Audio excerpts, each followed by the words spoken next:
Hey guys, Ellie here. Today, I sit here and I look around me. I go in a circle. I see all these different animals doing different things. And I have one thought that comes to mind. I sit here and I think to myself, what is going on inside their head? Kind of like that. Ooh, look, even those bees. Even those bees right there going into that little beehive. You would think it'd be too cold for them to be flying around because it actually is a bit chilly today. The weather's really nice, but that question that I just posed goes even for little bees right there. The thousands of them that might be in those hives right now. But the question I ask is, what is going on inside these animals' heads? Kind of like the TikTok. Do you ever sit there and no, it goes like, let me think. It goes something like, do you ever wonder, dang it, I can't remember how the TikTok goes. Do you ever look at him and wonder what is going on inside his head? Something like that is how the TikTok goes. I look at these chickens, the way they walk around, and I wonder, just look at this one for instance. Does he have an itch? Is he scratching the itch? Did a bug crawl up inside of his feathers? He's trying to get it out, trying to get some dinner, some early snacks. What about the females right there? What are they thinking? They look very scatterbrained, or as my fiance says, squirrely.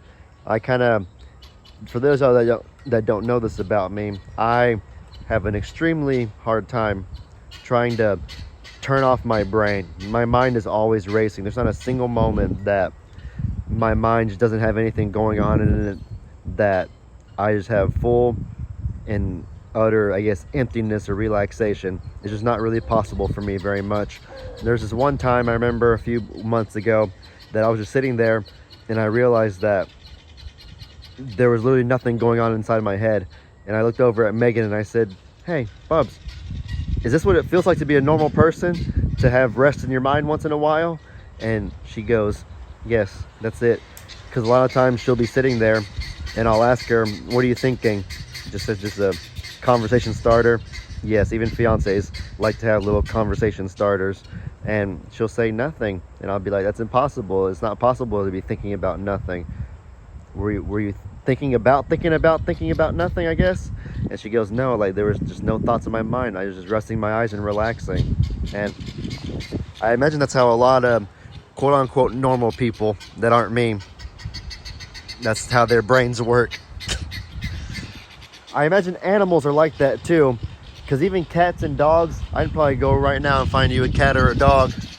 I apologize for the guineas. I know that their noises can get kind of annoying. I can find you, there's two cats right here. I bet you one of them. No, they're not doing it right now, but a lot of the time you'll see cats just sitting there, just kind of staring off into space, especially indoor cats.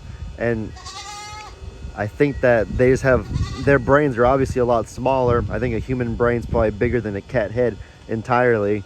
So I think just with their itty bitty brains and with the way that God created them, they just don't have nearly as much going on inside of their heads as a human does. Like watch, right now this cat is about to get into that state of just la la land, so to speak. Like what's it doing? Is it falling asleep? Just relaxing? Is it doing what Megan and you normal people do? Just thinking about nothingness for a little bit? Turn off your brain for a minute or so? Well, now it's not, because old Seamus tried to pounce him. Oh, okay. Hi, Seamus. Hi, little kitty cat. I don't think you can fit through there. I'm sorry. I can only fit about 4. Hey, don't scratch me. No, there's no need for that. Oh, you trying to go? Oh, you trying to fight? I'm joking. Sort of. Seamus is trying to go. Seamus is trying to paw at me. Paw at the camera. It'll be a really cool angle.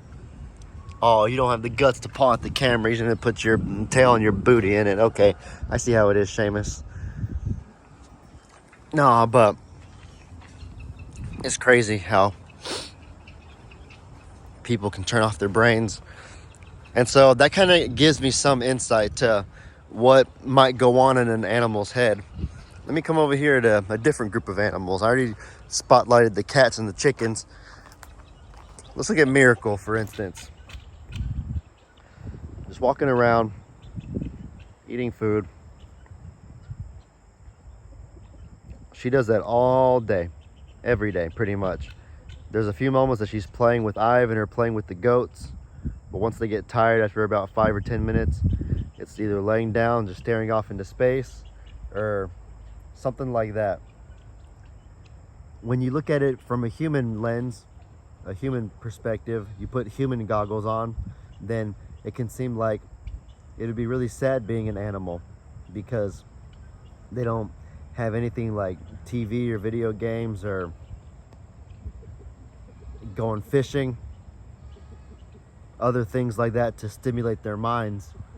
But I'm no expert on animals, no zoologist or anything like that. But I think that if you were to look at it with animal goggles on, put sort of the animal perspective on it, then it wouldn't be that bad. I think their brains are just wired differently. They have a lot less going on in their minds.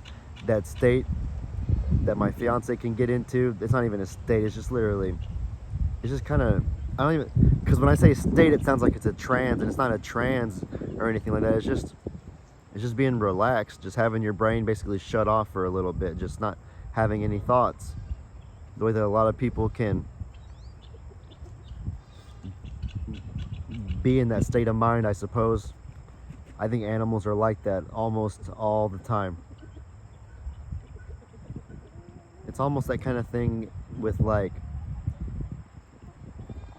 ignorance is bliss, I suppose.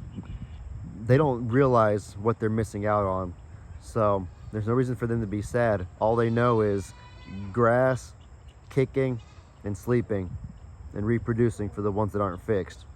Those are the 4 things they know. And that, with that being the absolute magnitude of their knowledge, how could they be upset with what they don't know about? I don't think it's possible to really be upset about the unknown. And some of you might say, well, Ellie, I'm upset that I don't know this, or I don't know this and it bothers me.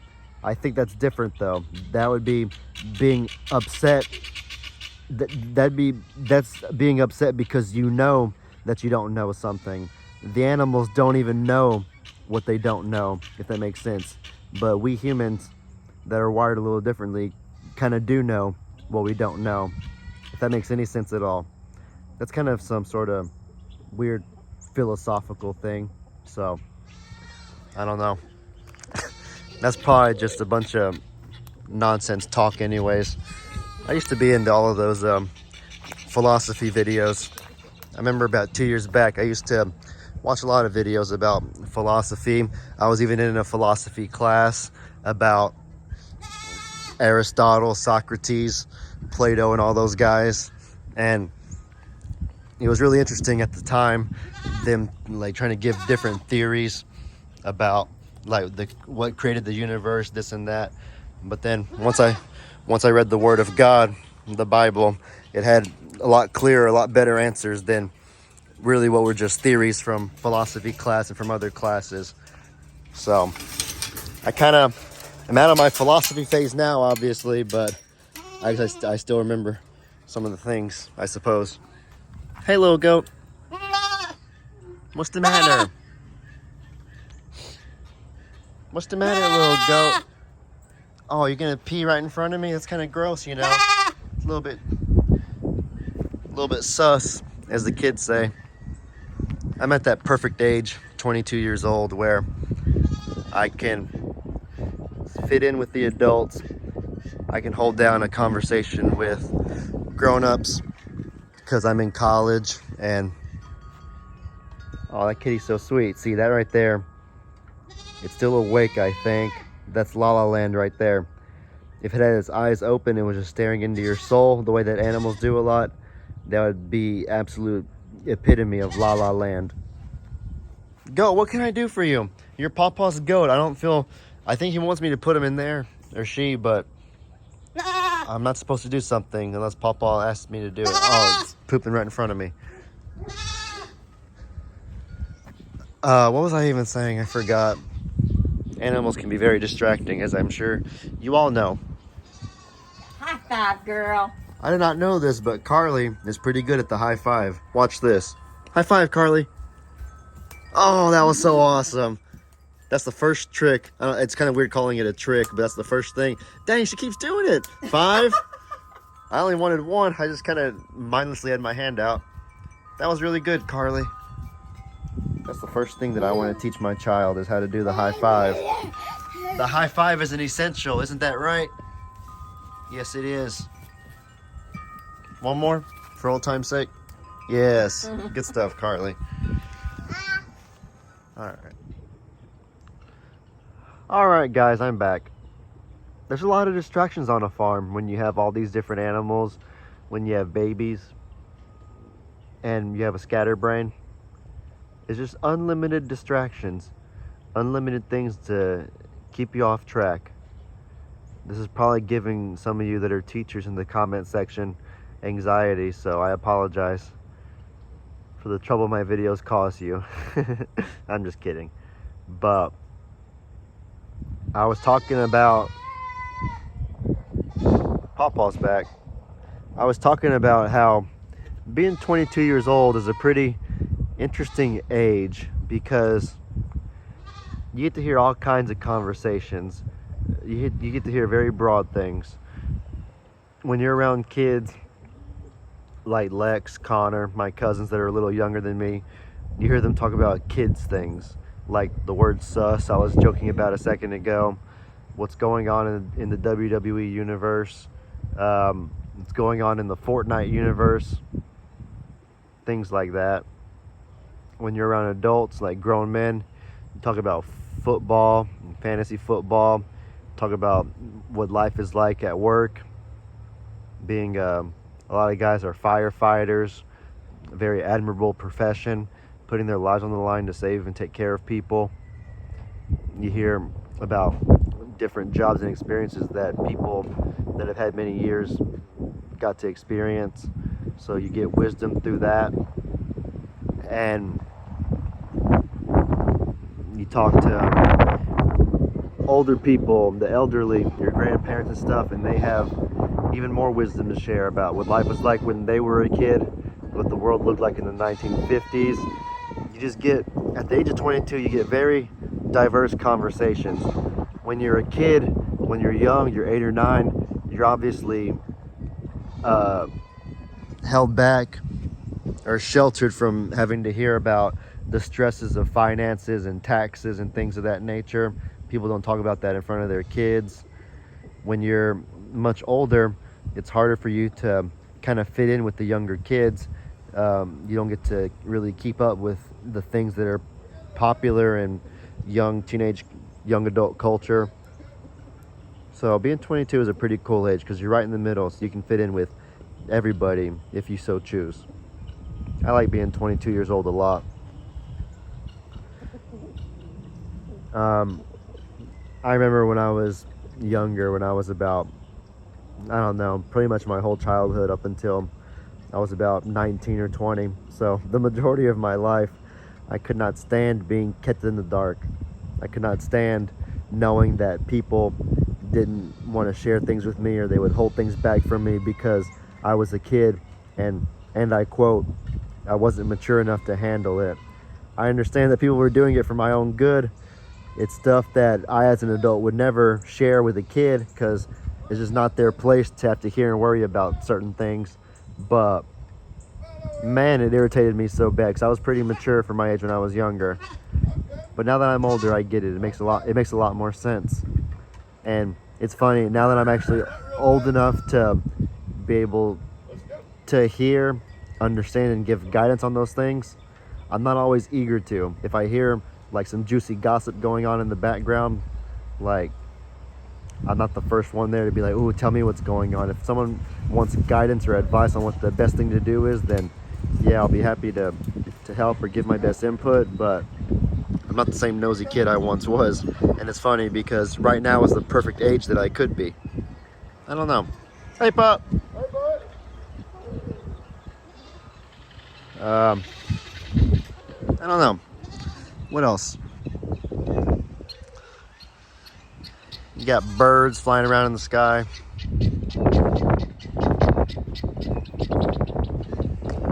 I feel the wind starting to pick up, and I see the clouds starting to get a little dark, so it may start raining at some point in the near future.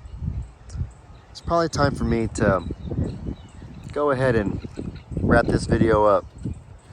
But yeah, I feel sprinkles falling on me, little raindrops.